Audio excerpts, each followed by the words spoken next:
going to go over a few things with you about some things I noticed in some of the items that I graded, just to make sure you know. I didn't knock you down for any of these things. I just told you I was going to send you something. You didn't lose points for these issues. So I just want to, well, I think you might have lost it for the references, but I'm just going to go over them one more time. One of the first things I want to go over is the indirect source.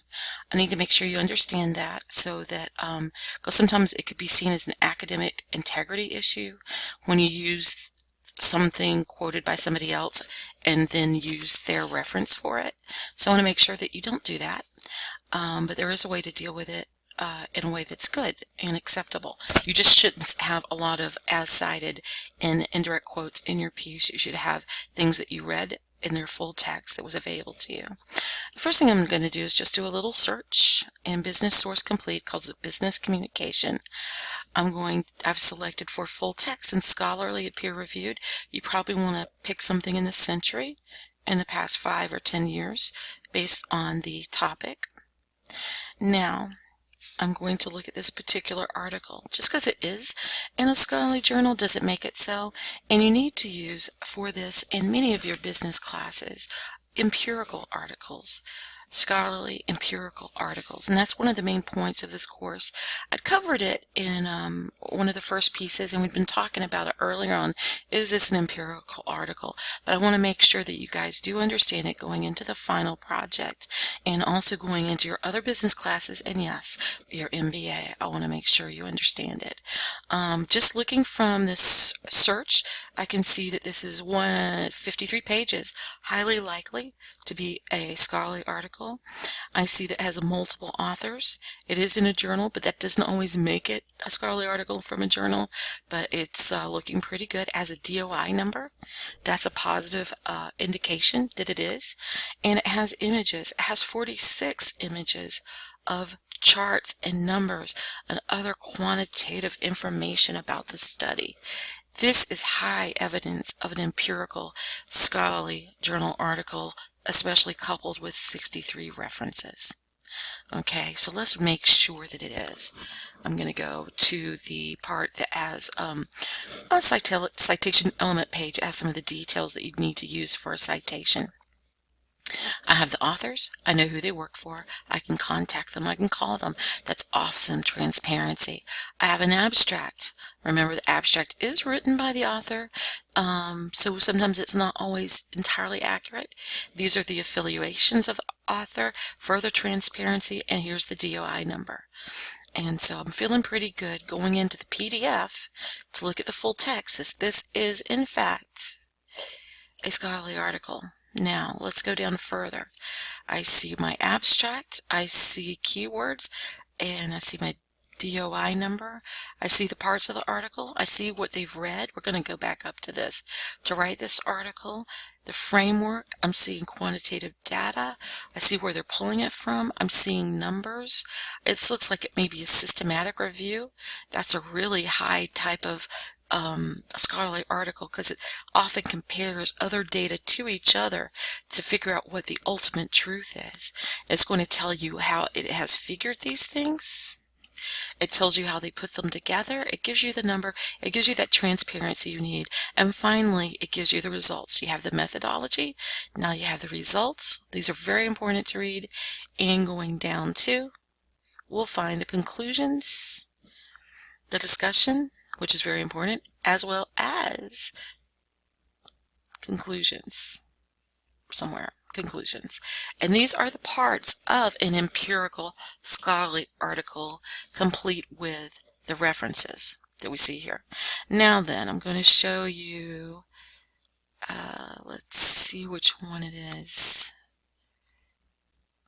In this article, in the 63, this particular piece is quoted up at the front. I'm going to show you. It's about how well does advertising work.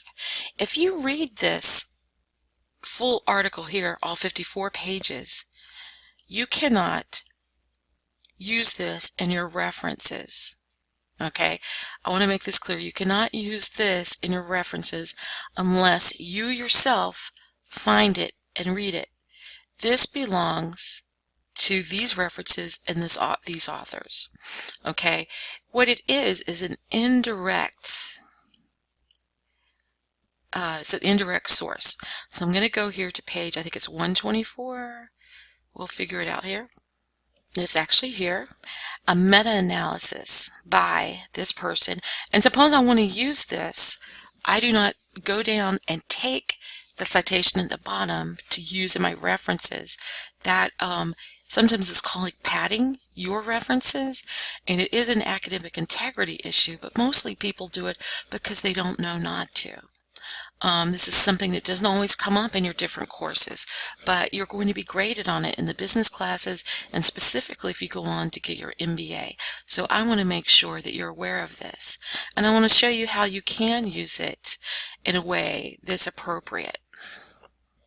Now you'll see, if you see any of these, you'll be able to go down to those 63 citations and find them. If you have, and you should have, when you do academic formal writing, an in-text citation, it should match in your references alphabetically. So if you see this here, we could go down to the bottom and find it under C. When we're down before, we found this alphabetically under S. So they need to be matchy-matchy. And I'll show you how you can use this in your paper in a way that is correct and professional, but actually refers to the article you read, which in this case we will imagine is this one by Hewitt called this. Hewitt, Rand, Rust, and Van Herd. This is the article you read in full text, and this is the only article in this case you can use in your references. So here we go. Let me get back up here. Dealing with the indirect source or indirect quote. This is something I copy and pasted. Now, how it should or might appear in your paper would be as this. You need to put this in to let people know who you're talking about. You don't need this because that is contained in this particular article, Brand Buzz in the Echo Universe. You need to make sure, I need to put that on page 2. You need to make sure that you make sure if somebody follows up behind you, they know where it came from, what it said in quotes, and as cited is the way you go. As cited. So I, as your professor reader, know that inside this article that you read in full text on page 2, I can find this quote. And if I want to find that article, I would use this person's references to find it, not yours, because you did not read this. You read this. And this is really important. Now then, should you want to say something different, like that you actually read, Hewitt, Rand, and Rust and Van Herd, 2016, disproves this with the first experiment and the page number that that occurred on. This is a summary. And you could put the name of the persons, the date of your reference, disproves this in the very first thing, first experiment. Now, I would know, as a reader, to look through your alphabetical references, find this, and know this is where all of this information is contained. And this is really important. When you do your final paper, you should only have 2 references, but you might have quite a few as cited. Okay, now this is a DOI number. If you do not have a DOI number, you will use not the thing from the browser from EBSCO. You will actually use retrieved from and find the URL of the journal. APA does this, so this database may disappear, but it's likely the journal will always have some form of URL. So that's what you would put. So if this did not have the DOI, you would simply do this. And this is how this would look. Now, this is precisely how your page should be formatted for references. I'm just going to make sure I do this. And there should not be an extra space here. It should look just like this. When I do mine, let me just show you how I do that. When I do my references, I actually leave them single-spaced, and then I go over all of them. Right-click, paragraph. I go to hanging and line spacing double, and it fixes them all at one time. Other than that, sometimes you'll have a problem pulling them around, and if you've ever done that, you will know what I'm talking about. So here I would put back the DOI. As you see, I put it back as so. Sometimes this isn't present, so just add this with the spacing, and that's good. So remember, with a DOI, it looks like this. Without, put this on it. Not EBSCO.com or anything from the browser. It will be the URL of the journal. Now I want to talk about this citation and how I fixed it. So let's go to that. As most of you know, there is a cite piece over here in this particular database, the business sources, and it has an APA item. Remember to copy and fix this. Don't use it as is. We got to make sure we clean it up. The title has problems from here. We need to check to see what they do with this and the actual title of the journal. And we also need to double space it and indent it as to make sure it's correct, which I think we have in process. If we copy and pasted this, this is how it would appear. One of the first things we're going to do is make sure it's author's last name, first initial, period, comma. Last name, comma, first initial, period, comma. If you have an and, it's not going to be A and D, it's going to be an ampersand. And it's going to go here, and it's going to end with a period. Here, this is correct, ends with a period. But suppose you have something like February. It goes here, comma, February.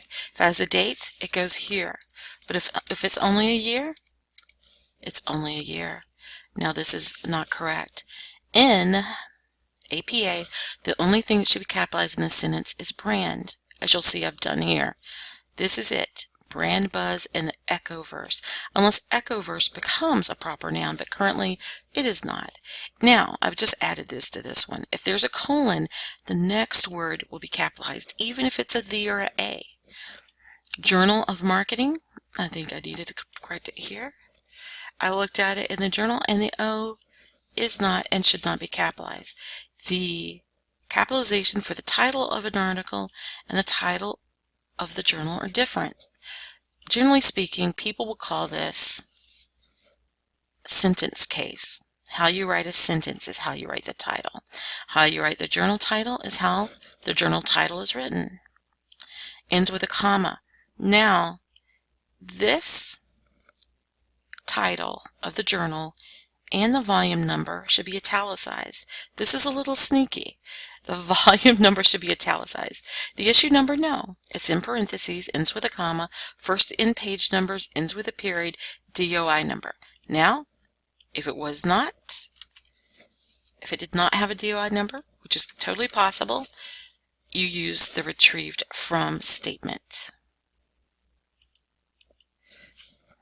And I'll have to fix that. That's what happens with these sometimes.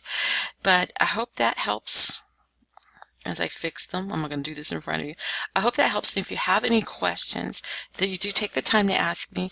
In most cases, there's no reason for you to really know these items at all. I mentioned some of them at the beginning, but I noticed that some of these little pieces were not picked up, and I want to make sure that you're aware. And I'm going to give you some links to help you understand them better.